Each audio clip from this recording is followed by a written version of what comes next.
உங்களுக்கு தெரியுமா? ஆதாமுக்கும் ஏவாளுக்கும் 2 மகன்கள் இருந்தாங்க. ஒருவர் காயின், இன்னொருவர் ஆபேல். இது வெறும் குடும்ப கதை இல்ல.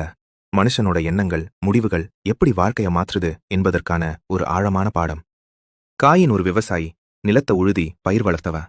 ஆபேல் ஒரு மேய்ப்பன், ஆட்டு மந்தைகளை கவனிச்சவன். ஒரு நாள் இருவரும் கடவுளுக்கு காணிக்கை கொண்டு வந்தாங்க. காயின் தன் விளைவித்த சில தானியங்களை கொண்டு வந்தான். ஆபேல் தன் மந்தையின் முதல் குட்டியின் சிறந்த பகுதிய முழு மனதோடு கொடுத்தான். இங்கேதான் கதையின் திருப்பம்.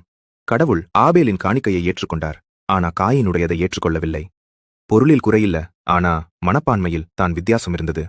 ஆபேல் நம்பிக்கையோடும் உண்மையோடும் கொடுத்தான். காயினின் இதயத்தில் அந்த பக்தி இல்ல. இதனால் காயின் கோபமடைந்தான். பொறாமை அவன் உள்ளத்தில வளர ஆரம்பிச்சது. அப்போ கடவுள் அவனிடம் மெதுவாய் எச்சரித்தார். ஏன் கோபப்படுகிறாய்? நீ சரியாகச் செய்தால் உன்னை ஏற்றுக்கொள்ள மாட்டேனா? பாவம் உன் கதவு அருகே காத்திருக்கிறது. அதை நீதான் ஆள வேண்டும். ஆனா காயின் அந்த வார்த்தைகளை கேட்கல.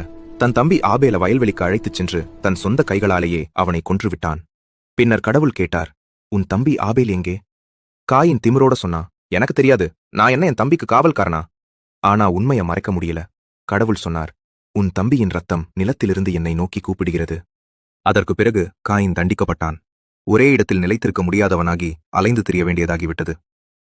ஆனா இங்கே ஒரு ஆச்சரியமான உண்மை இருக்கு. இவ்வளவு பெரிய பாவம் செய்திருந்தாலும் கடவுள் அவனை முழுமையாக கைவிடல. அவனை பழிவாங்க வருபவர்களிடமிருந்து பாதுகாக்க அவன் மேல் ஒரு அடையாளம் வைத்தார். நீதியும் இருந்தது, அதே சமயம் கருணையும் இருந்தது. இந்த கதை நமக்கு என்ன கற்றுக் கொடுக்கும் தெரியுமா? கோபம் உள்ளத்துக்குள் வந்தால் அது நம்மை எங்கே கொண்டு போகும்னு கவனிக்கணும். பாவத்தின் விளைவுகள் உண்மைதான், ஆனா கடவுளின் இரக்கமும் உண்மைதான். உங்களுக்குள் எப்போதாவது கோபம் எழுந்தால் கமெண்ட்ல எழுதுங்க. ஆண்டவரே, என் கோபத்தை கட்டுப்படுத்த எனக்கு உதவுங்கள். இந்த மெசேஜ் இன்னொருவருக்கும் தேவைப்படலாம். அவர்களுக்கும் இந்த வீடியோவை பகிருங்க.